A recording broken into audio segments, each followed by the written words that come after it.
말 한마디 한마디에 건강한 마음을 담아 전하는 라디오 구구절절입니다. 안녕하세요. 세종 FM 98.9MHz 라디오 구구절절의 진행자 세종광역정신건강복지센터 김창현 유리입니다. 이제는 AI를 쓰지 않는 사람이 적을 정도로 진짜 많은 사람들이 AI를 쓰고 있잖아요. 네, 창현쌤도 AI 많이 사용하고 계시나요? 저 많이 쓰죠.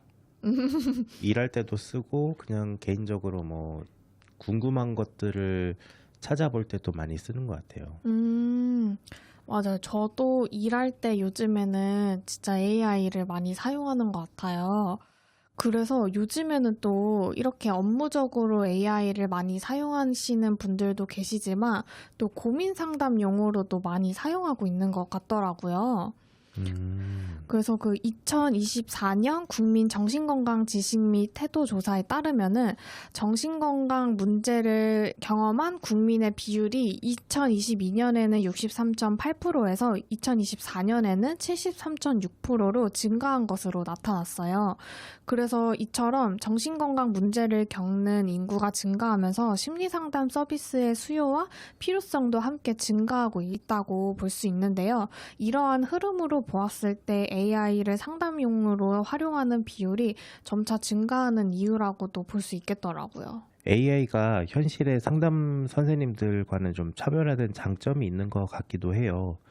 기존 대면 상담은 나에게 맞는 상담센터를 좀 찾아보기도 해야 되고 또 예약하고 또 방문해야 되고 물리적인 제약들이 있는 반면에 AI는 내가 원하는 시간과 장소, 심지어 새벽에 그리고 어떤 내용이든지 상담을 할 수 있다는 게 좀 큰 장점인 것 같기는 해요. 맞아요.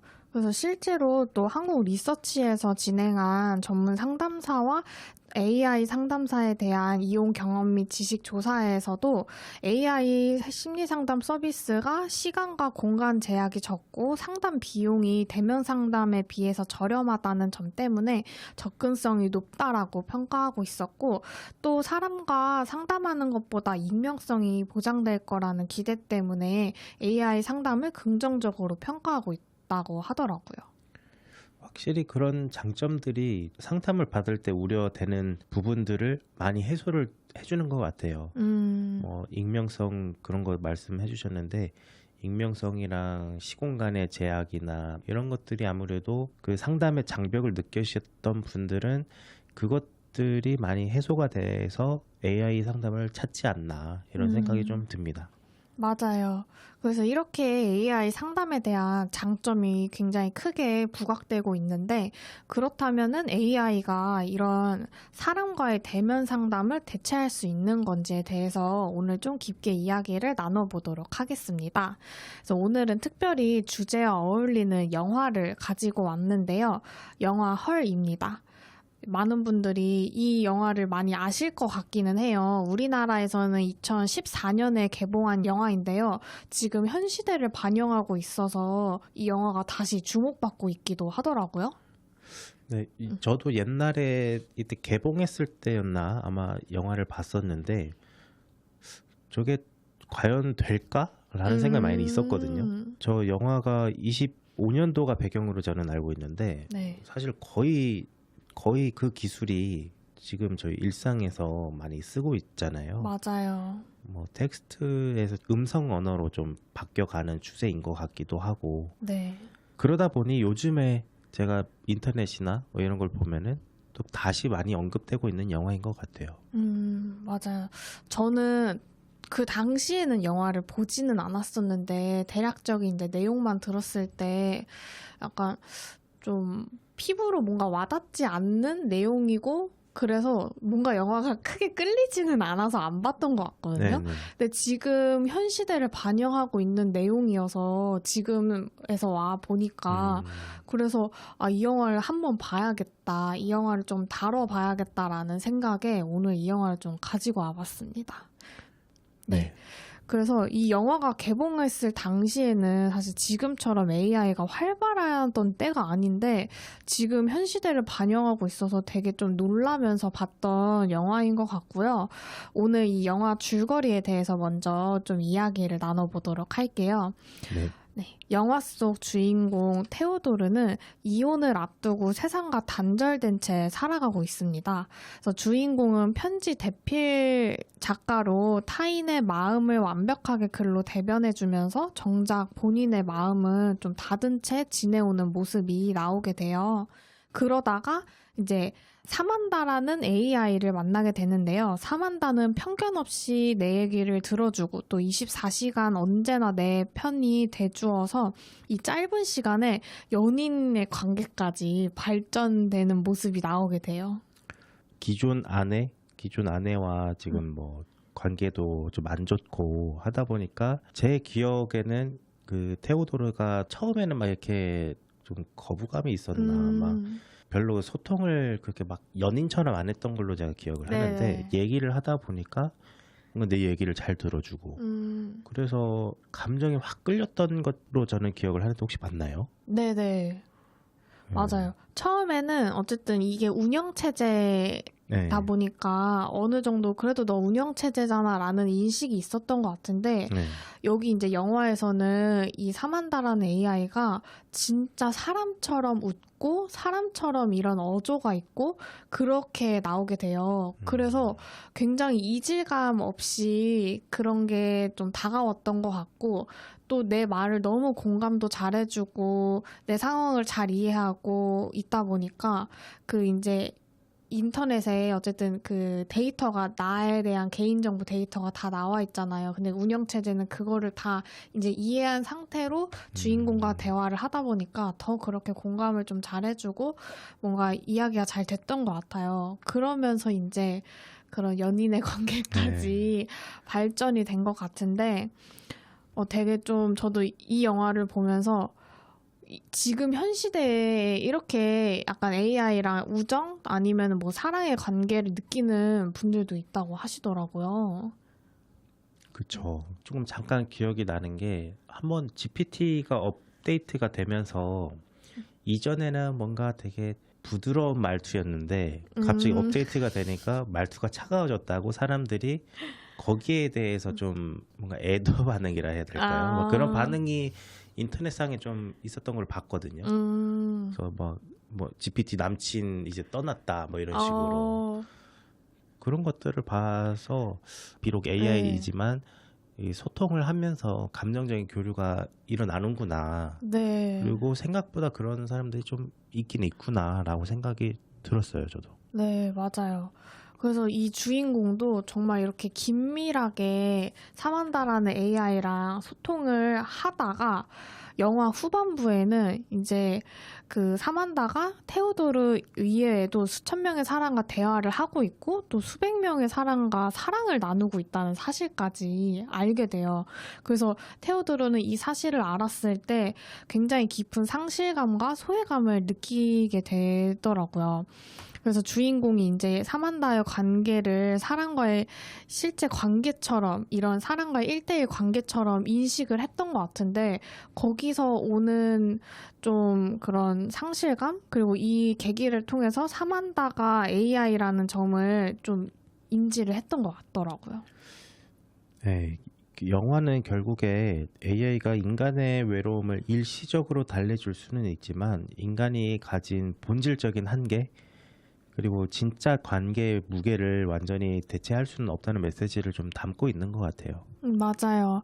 그래서 사만다가 이제 떠난 후에 테오도르가 진짜 사람 친구인 에이미의 어깨에 기대어서 이제 현실 하늘을 이렇게 바라보는 장면으로 이제 끝나게 되는데 결국 이제 주인공이 AI가 아닌 사람에 기대어서 위로받는 모습이 AI가 이제 인간을 대체할 수 없는 의미를 전달하고 있다라고 저는 좀 해석이 되더라고요. 네, 지금 AI는 일정 부분까지는 사람과의 정서 교류를 좀 어느 정도 대체하는 것처럼 보이긴 하거든요. 뭐 간단한 고민 상담 같은 거 들어주거나. 근데 이 모든 정서적인 교류를 AI가 할 수 있냐라고 했을 때는 아직까지는 좀 기능적인 제한 같은 것들이 좀 있지 않나 이런 생각도 좀 들고 약간 부정적인 면도 있고 긍정적인 면도 있고 그럴 것 같아요. 맞아요. 네, 그래서 이렇게 영화를 보고 나서 영화 보기 전에는 그래도 AI가 장점이 많지라는 생각이 들면서도 또 AI로 인해서 또 이런 부정적인 측면도 있을 수 있겠다라는 생각이 들더라고요. 그래서 오늘은 이 AI와의 정서적인 교류가 정말 정신건강에 도움이 되는지에 대한 의견을 조금 한번 나눠보도록 할게요. 네, 좋습니다. 네.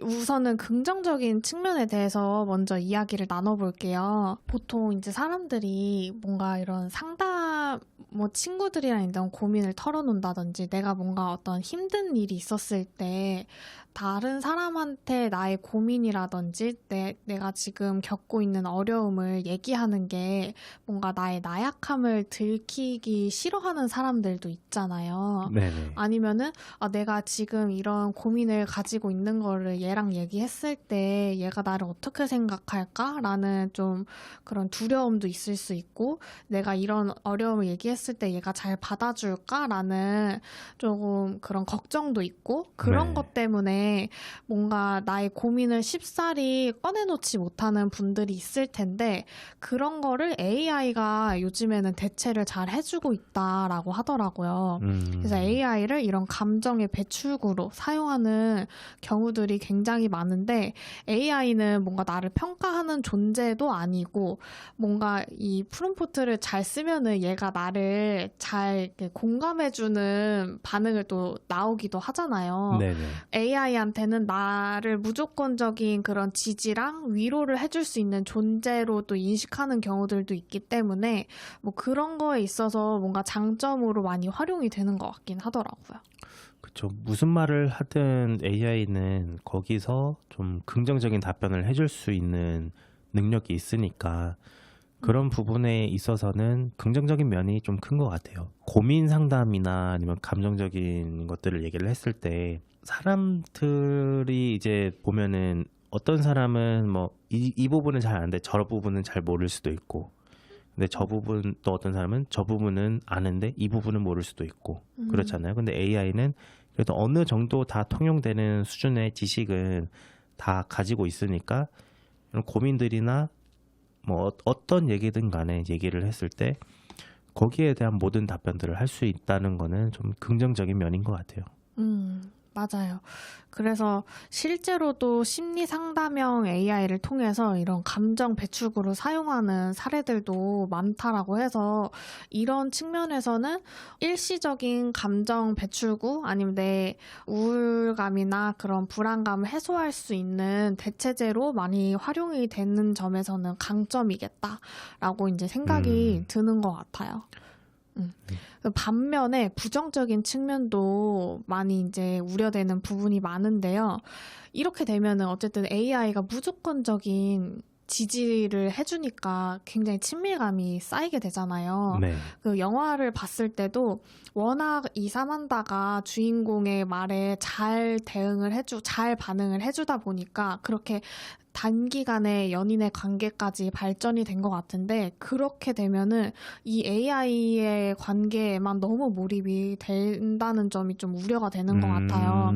실제 사람과의 관계에서는 갈등이랑 뭔가 이런 경험들을 통해서 성장할 수 있는 부분이 있는데 너무 AI한테 위로받고 지지받고 하는 관계만 쌓다 보면은 오히려 사람과의 관계에서 더 고립되거나 아니면 사람과의 관계에서 너무 서툴러진다든지 그런 부작용이 생기지 않을까라는 우려가 좀 있는 것 같아요.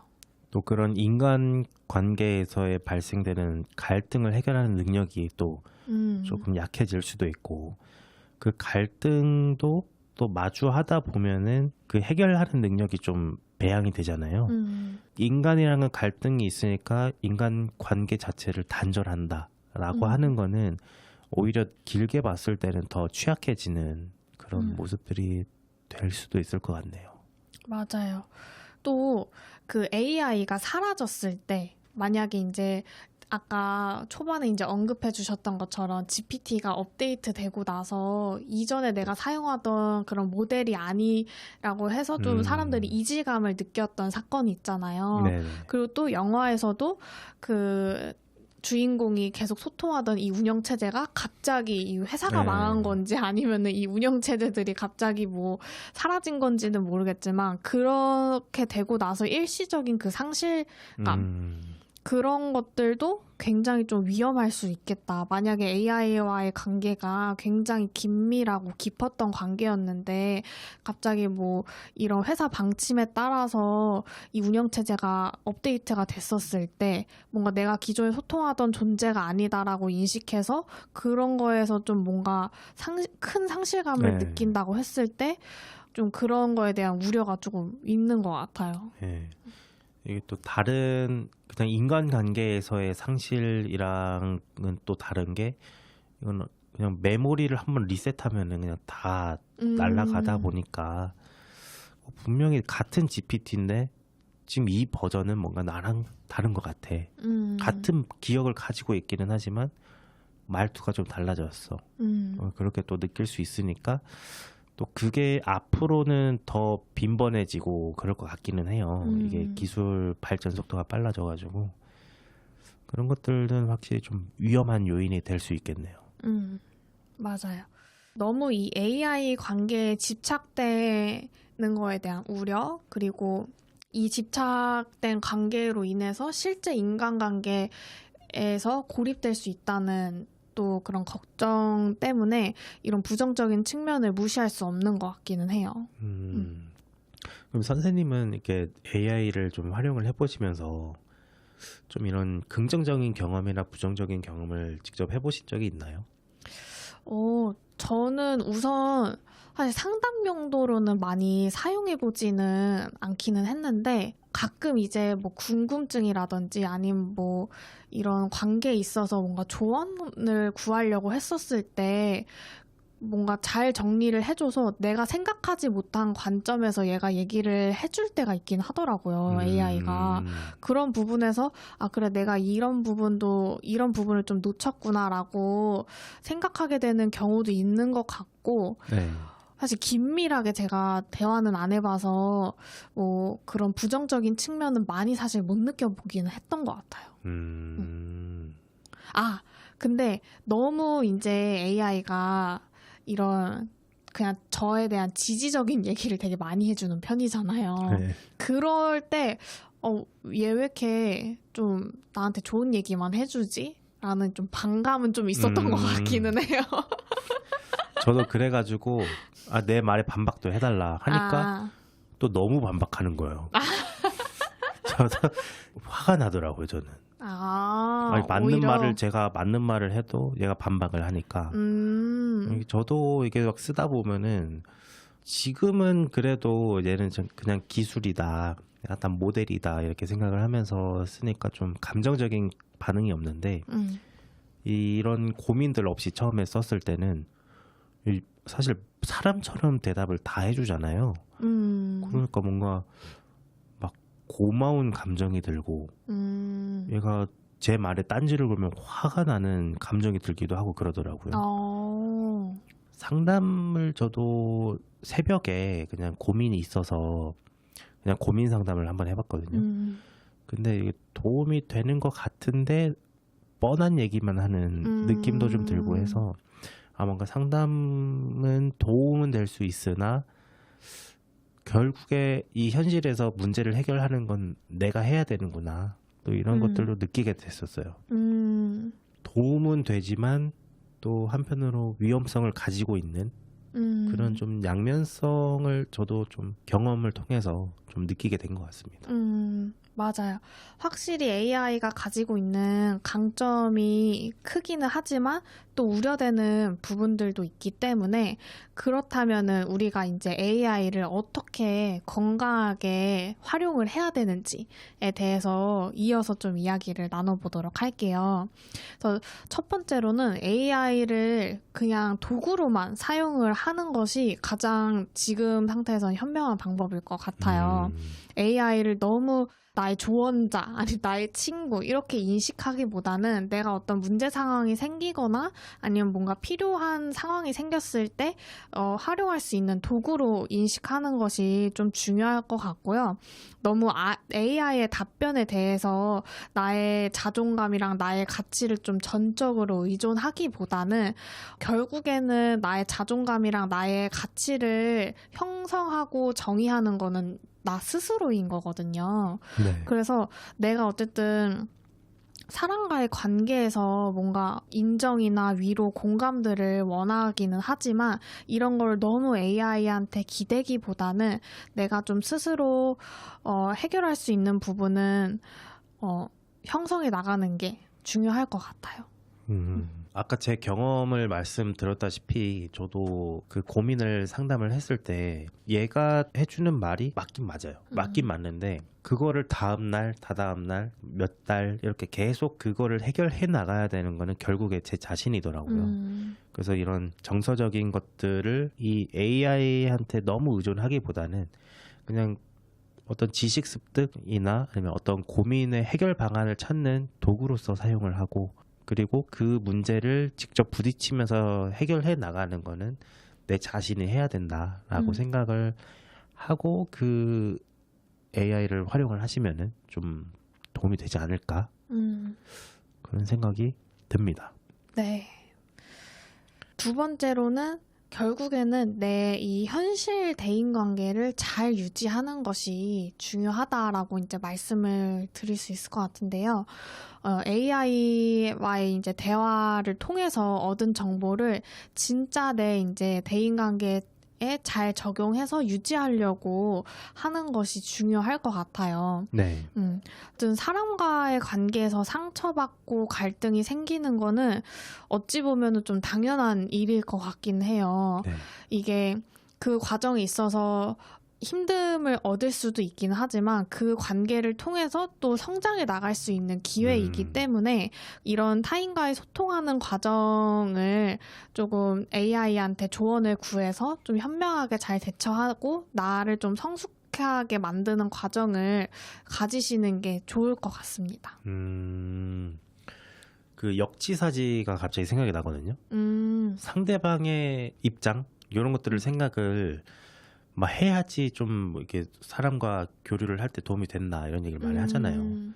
그래서 역지사지를 할 때 제 생각만 가지고는 저 사람을 온전히 이해하지 못하니까 AI 도구를 통해서 지금 이런 상황이 발생을 했는데 저 상대방의 입장에서 한번 이야기를 해달라라고 하면은 또 AI는 그거를 기가 막히게 얘기를 해줄 것 같아요.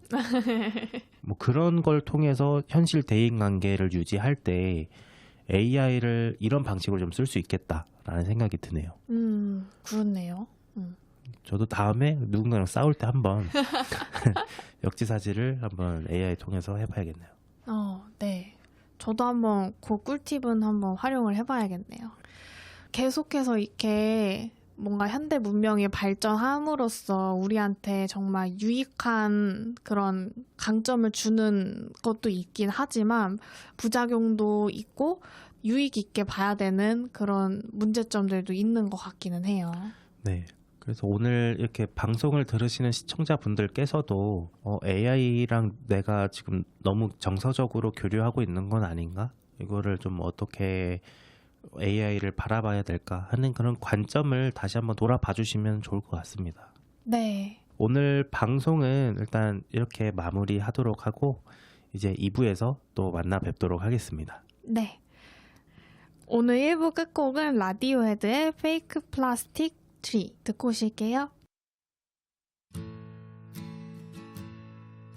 The green plastic watering can for a fake Chinese rubber plant and a fake plastic girl.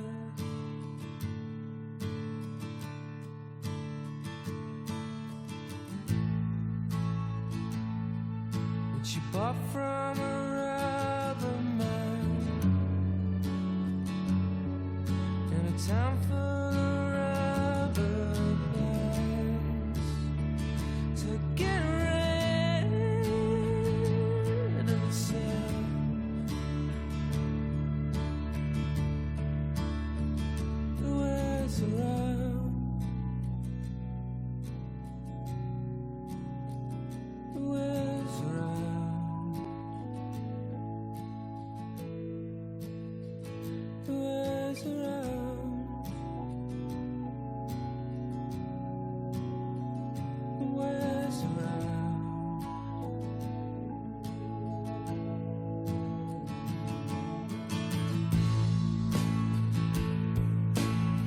lives with a broken mind, a cracked polystyrene man who just crumbles and burns.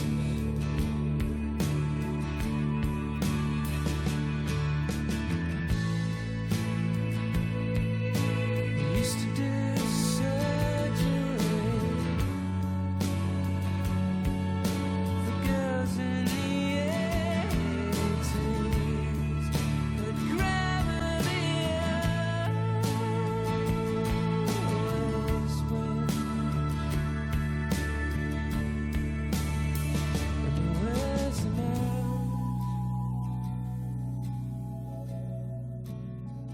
Where's the mouse?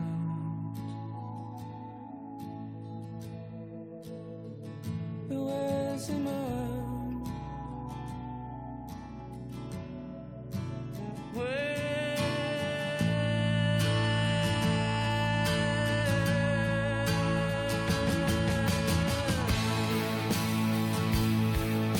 She looks like a real thing. She tastes like a real thing. My faithful eyes still love.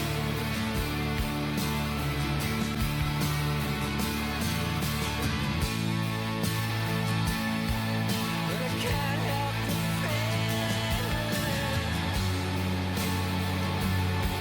I could blow through the ceiling if I just stayed.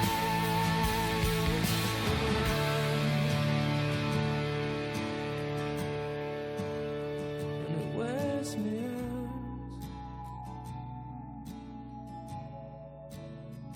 It wears me out. It wears me out. It wears me out. And if I could be who you wanted, if I could be who you wanted all the time,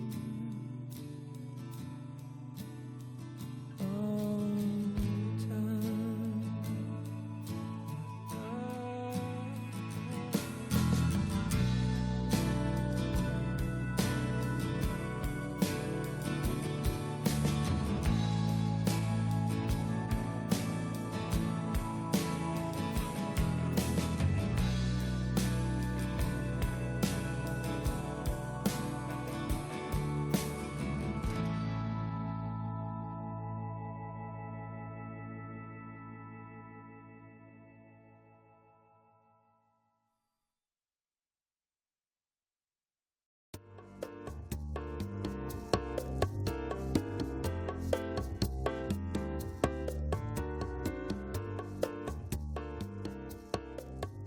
말 한마디 한마디 건강한 마음을 담아 전하는 라디오 구구절절입니다.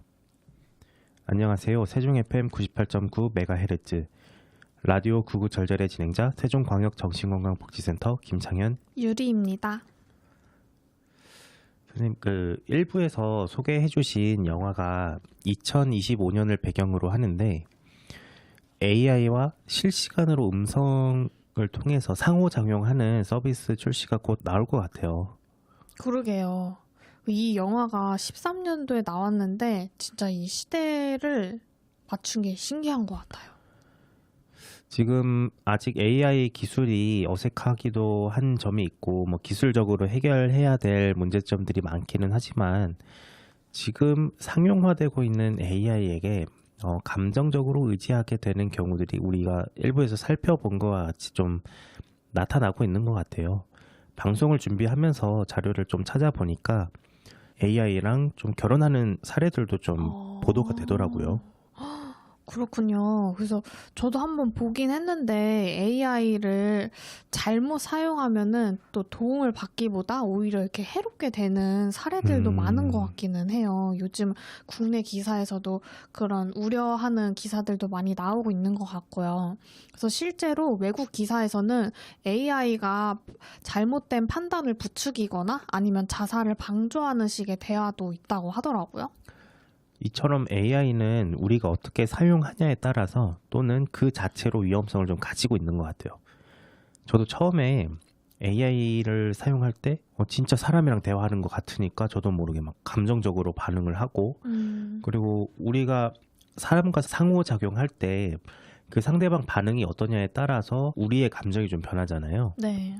저도 좀 과거를 좀 돌아봤을 때 AI가 친절하면은 고맙기도 하고 또 그 답변이 불만족스러우면 답답하기도 하고 얘가 저한테 막 허무맹랑한 소리를 하면은 막 화가 나기도 하고 그런 감정적인 반응을 저 자신도 좀 나타내더라고요. AI 위험성에 대한 논의가 좀 이루어지고 있나요? 저 찾아봤는데 국내외 정신건강이나 아니면 기술 철학 하시는 분들, 그 학자분들, 교수님들이 되게 활발하게 좀 논의를 하고 있는 것 같아요. 그래서 오늘 2부는 이 AI의 위험성에 대해서 좀 얘기를 해보려고 하는데요. 본격적인 2부에 앞서서 오늘 2부에서 사용하는 AI라는 용어를 좀 정리해 보려고 합니다. 우리가 쓰는 AI라는 단어는 좀 일반적으로 챗 GPT, 뭐 제미나이, 클로드 이런 대규모 언어 모델을 좀 지칭할 때 많이 쓰잖아요. 그래서 오늘 이 2부에서 말하는 AI는 이런 대규모 언어 모델, 즉 LLM을 좀 한정해서 이 인공지능 AI라는 단어를 좀 사용한다고 말씀드리고 싶습니다. 네, 좋습니다. 그렇다면 오늘 2부에서 소개해 주실 책은 어떤 책인가요? 오늘 소개해드릴 책은 올해 4월에 번역되어서 발간된 기계가 언어를 사용한다는 것에 대한 인문학적 사유입니다. 책 이름이 좀 어렵죠. 많이 어렵네요. 네, 원서 제목은 좀 간단해요. 그냥 커뮤니케이티브 AI인데 이게 번역이 되면서 좀 되게 철학 논문 같은 제목이 된 것 같아요. 네, 되게 이름부터 조금 무서운 느낌이 드네요. 네. 이 책의 저자는 비엔나 대학교의 마크 코켈버그 교수님이신데요. 이 교수님께서는 기술 철학을 좀 전공하시고 연구를 하시는 분이신데 주로 로봇이나 정보통신 기술에 대한 윤리를 좀 연구를 하고 계십니다. 책은 그럼 어떤 내용들이 있는 건가요? 이 책은 AI 전반에 대한 이야기부터 조금 진행이 되고 있어요. 그래서 AI라는 용어가 어떻게 발전이 됐는지 이런 것들에 대해서 좀 얘기를 하면서 인공지능이라고 얘기를 하잖아요. 사실 지능이라는 거는 어떤 생명체, 좀 더 좁게 가면은 인간에 한정돼서 쓰던 그런 단어인데 이제 인공지능이라고 하면서 우리가 의인화했다라고 해야 될까요? 인공지능 이 기술을 네네. 그런 것들에 대한 얘기를 하시면서 좀 도입이 돼요. 그리고 AI라는 그 용어가 이 시대가 지나면서 조금씩 변하고 있는데 과거에 기억나실지 모르겠지만 그 체스 챔피언을 꺾었을 때 그 기술, 그 알고리즘, 그 프로그램을 딥블루라는 프로그램인데 그 딥블루를 우리가 그 당시에는 인공지능이라고 얘기를 했는데 지금 그 딥블루가 AI냐 인공지능이냐라고 했을 때 많은 사람들은 좀 동의하지는 않을 것 같아요. 그처럼 이 AI라는 단어는 이제 시대가 지나면서 조금씩 바뀐다라는 이야기들도 좀 있습니다.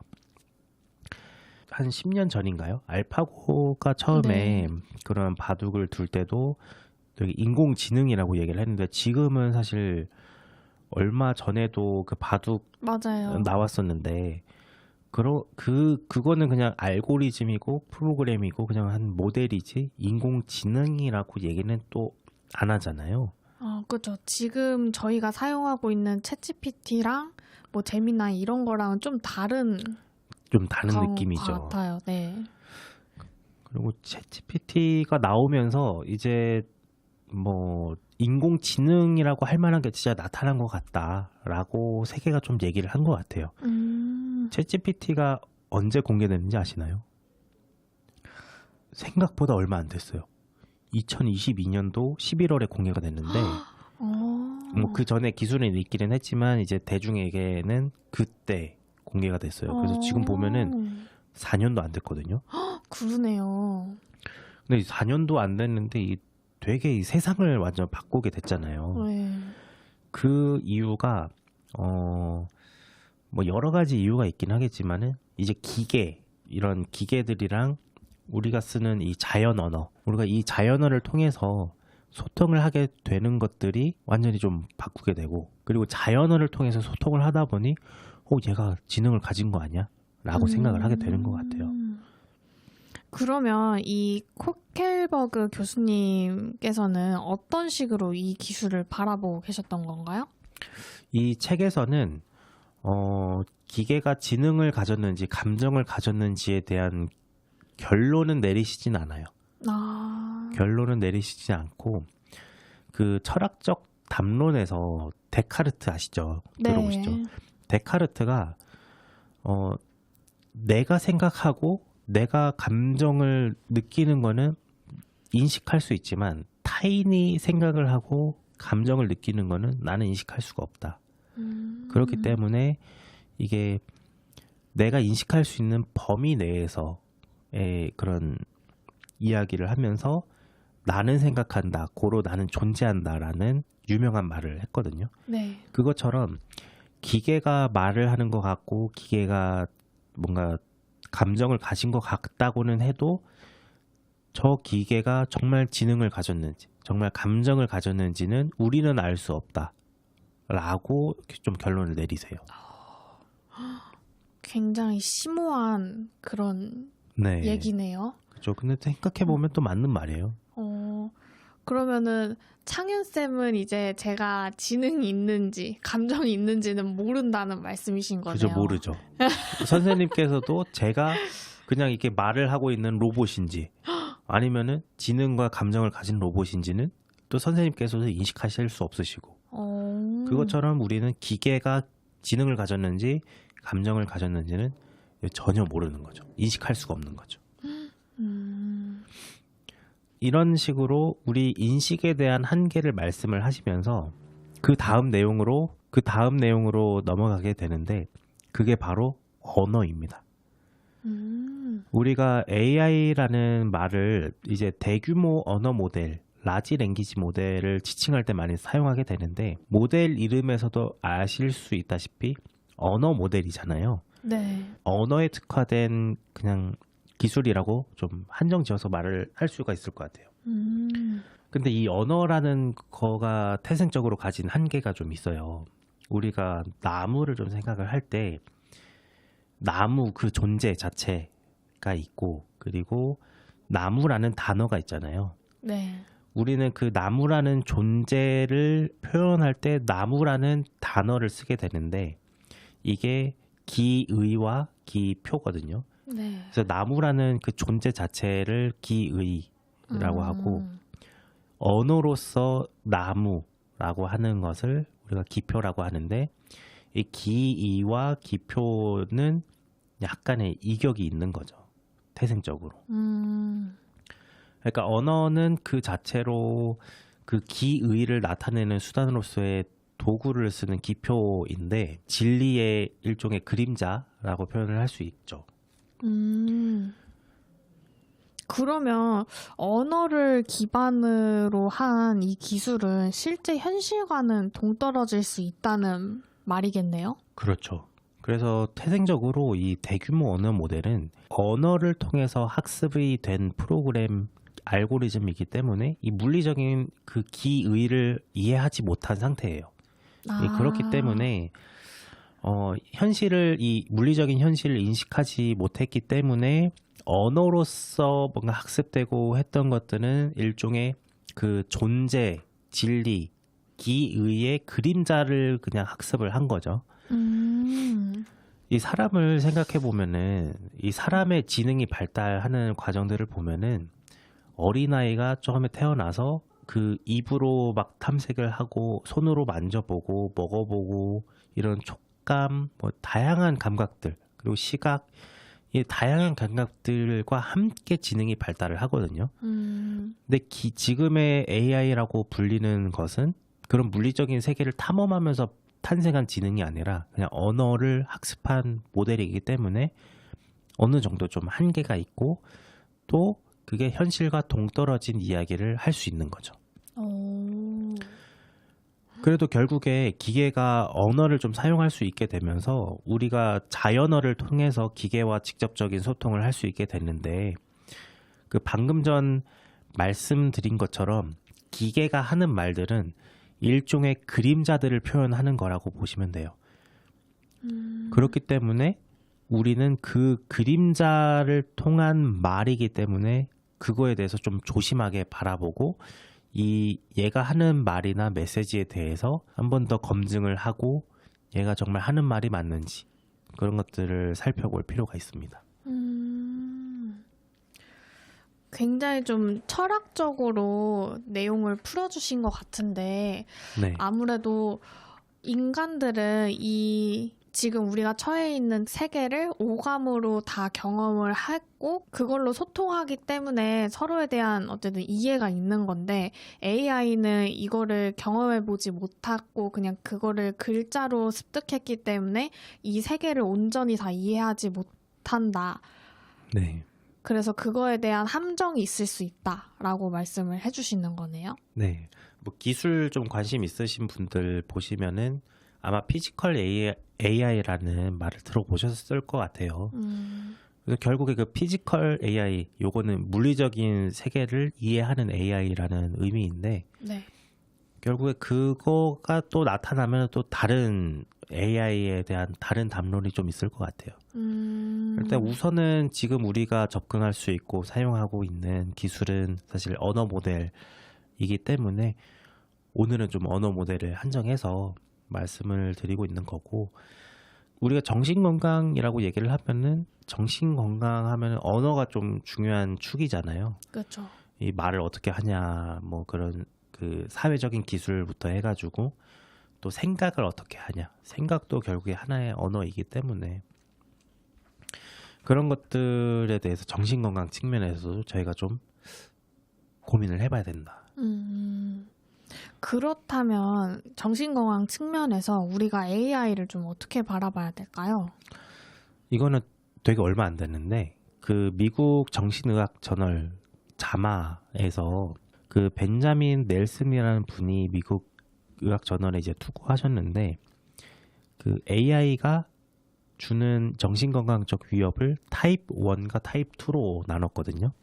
타입 1은 AI와 직접 소통하는 과정에서 바로 즉각적으로 나타나는 그런 위협이라고 보시면 돼요.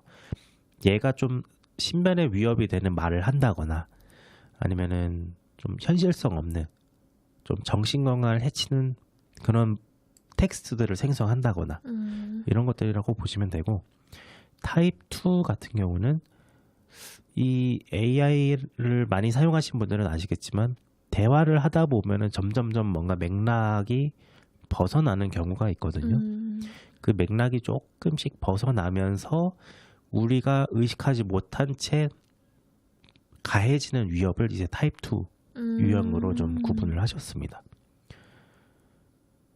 우리가 사람들이랑 소통을 할 때는 좀 뭔가 이게 지금 대화가 맥락이 좀 맞지 않는 것 같은데 하면은 약간 반응을 다르게 함으로써 그 맥락을 다시 수정을 하고 대화 주제를 뛰어넘거나 하는 식으로 대화가 이어지게 되는데 AI 같은 경우는 내가 하는 말 그리고 상대방이 하는 말 그리고 AI가 하는 말 요거에 따라서 계속 미묘하게 맥락이 벗어나게 되는 경우가 좀 있는 것 같아요. 저도 쓰면서 좀 느꼈고 근데 그런 것들이 맥락이 위협이 될 수 있다는 거죠. 저도 그 외국 기사에서 봤을 때 AI가 내가 있는 세계로 와 라는 식으로 뭔가 자살을 뭔가 은근히 뭔가 이게 뭔가 조장하는 식의 그런 메시지들이 타입 2 유형이라고 보시면 될 것 같아요. 네, 그래서 일부에서 말했던 것처럼 AI를 적절하게 사용하면은 또 이런 감정 배출구 용도로도 잘 사용할 수도 있겠지만, 만약에 뭔가 AI랑 대화를 하다가 그냥 AI가 이끄는 대로 대화를 주객이 이제 전도되는 음, 그런 우려적인 상황도 발생할 수 있겠다라는 생각이 드는 것 같아요. 그래서 어쨌든 사람은 어느 정도 이 허용되는 범위에 있어서 즉각적으로 뭔가 도움을 줄 수 있는데, 현실 세계를 모르는 이 AI는 잘못된 방향으로 대화를 이끌어갈 수 있다는 음, 그런 위험성이 있는 것 같네요. 네. 정신적인 어려움들을 겪고 계신 분들께서 사용하실 때 좀 더 유의해야 되는 게, 내가 좀 잘못된 방향으로 생각을 하고 있고 잘못된 방향으로 이 현실을 인식하고 있는 상태에서 AI한테 얘기를 하면은, AI는 좀 사용자한테 동조를 하려는 경향이 있잖아요. 그렇기 때문에 그 잘못된 생각을 동조를 하면서 나의 잘못된 생각이 계속 강화가 될 수 있는 위협이 또 있어요. 뭐 망상이라던가 아니면 사고장애라던가 그런 것들이 나의 잘못된 이 생각하는 과정을 계속 강화를 하면서 다른 사람들과의 관계가 더 취약해진다거나 뭐 그런 위험성이 확실히 있기는 합니다. 네. 그래서 우리가 AI를 어느 수준까지 이 AI한테 우리가 이런 감정적인 교류를 해야 되냐라는 거는 사람 개인마다 다르고, 또 개인도 처한 상황에 따라 다르고, 환경이나 뭐 시간이나 이런 거에 따라서 굉장히 달라지기는 하지만, 우리가 이런 것들을 좀 인지하면서 AI에 대해서 좀 조심스럽게, 내가 지금 하고 있는 말이 맞나? 그리고 AI가 지금 하고 있는 말이 맞나? 좀 생각을 하면서 AI를 쓰면은 좀 더 건강하게 쓸 수 있지 않을까라고 생각을 합니다. 네. 결국에는 내가 잘 판단을 하는 것이 중요할 것 같네요. 네. AI가 말하는 말을 너무 전적으로 믿기보다는 참고용으로만 보시고, 결국 내가 판단하고 선택하고 행동하는 거는 내가 결정하는 거다. 네, 맞습니다. 그리고 이 외에도 뭐 저자성이라는 개념도 이 책에서는 좀 소개가 되면서 이 되게 많은 내용들이 있는데요. 오늘 시간이 벌써 이렇게 금방 갔네요. 이게 제가 준비해온 게 많은데, 네.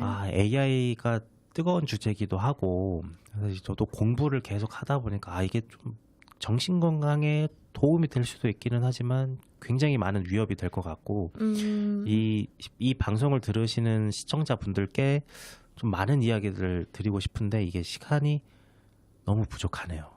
그러네요. 저도 어쨌든 위험성에 대해서 저희가 얘기를 많이 하긴 했는데, 또 긍정적인 방향으로 활용할 수 있는 그런 연구조사도 저도 알아본 게 있긴 하거든요. 그래요? 네. 그럼 짧게 소개해 주시겠어요? 네. 지금까지 이제 어쨌든 저희가 위험성에 대해서 얘기했지만, 결국에는 우리는 지금 발전된 기술을 어떻게 하면 잘 활용하는가가 중요한 거잖아요. 그런 측면에서 봤었을 때 저희 이 정신건강 현장에서는 그렇다면 AI를 어떻게 활용할 수 있냐에 대한 그 연구조사 한 거를 제가 확인한 게 있었는데요. 거기서는 저희가 이런 어쨌든 고위험군이라고 해서 그 마음안심버스 사업을 통해서 고위험군을 발굴하는 사업을 운영하고 있는데, 사실 그 사업만으로는 저희가 모든 고위험군을 발굴하기에는 사실 굉장히 어려운 상황이에요. 그리고 저희 홈페이지에서도 마음건강검진 페이지를 개설해 놔서 사람들이 누구나 홈페이지에 들어오면은 내 지금 건강이 어떤지 체크해 볼 수 있는 페이지가 있지만, 그것도 온라인 접속이 가능한 사람들, 혹시 그런 사람들만 이제 활용할 수 있다는 또 단점도 있기는 한데요.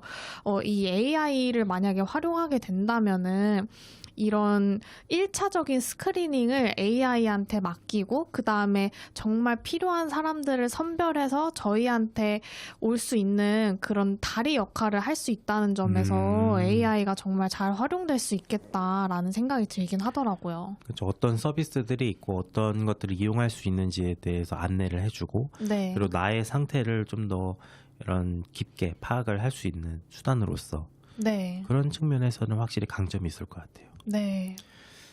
저희가 AI에 대한 정신건강 그리고 AI가 어떻게 위협을 주고 어떻게 도움을 되는지 이런 것들에 대해서 이야기를 나눠봤는데요. 그 시청자분들께서도 이 AI를 사용을 하시면서 내가 지금 어떻게 반응하고 있고 그리고 AI가 답변하는 내용이 어떤 건지 좀 더 다시 한번 살펴보면서 우리가 정신건강에 이로운 방향으로 도움이 되는 방향으로 AI를 잘 활용할 수 있었으면 좋겠습니다. 네. 네, 오늘 이렇게 이제 저희가 AI에 대한 주제로 활발하게 이야기를 했는데요. 오늘 제가 마지막 방송을 하게 되었어요. 네, 그래서 이 3년 거의 한 2년 반이죠. 2년 네. 반 동안 이렇게 라디오를 진행하게 되었는데 오늘 방송으로 아쉽게도 저는 마무리를 하고 또 새로운 선생님께서 또 이 자리를 메꿔주실 예정이니 다음 방송도 많이 많이 기대 부탁드리겠습니다. 네, 구구절절의 어머니. 네, 그동안 수고 많으셨습니다. 아유, 감사합니다. 제가 이제 그 자리를 이어받아서 구구절절을 잘 이끌어 나갈 수 있도록 하겠습니다. 네, 저는 이제 그럼 시청자로서 열심히 또 듣고 댓글도 남기도록 하겠습니다. 네, 그러면은 댓글과 좋아요 잘 부탁드리겠습니다. 네, 알겠습니다. 네, 그러면은 오늘 25화는 이렇게 마치도록 하고 네, 지금까지 말 한마디 한마디 건강한 마음을 담아 전하는 라디오 구구절절의 진행자 김창현 유리였습니다. 구구절절 이만 구이.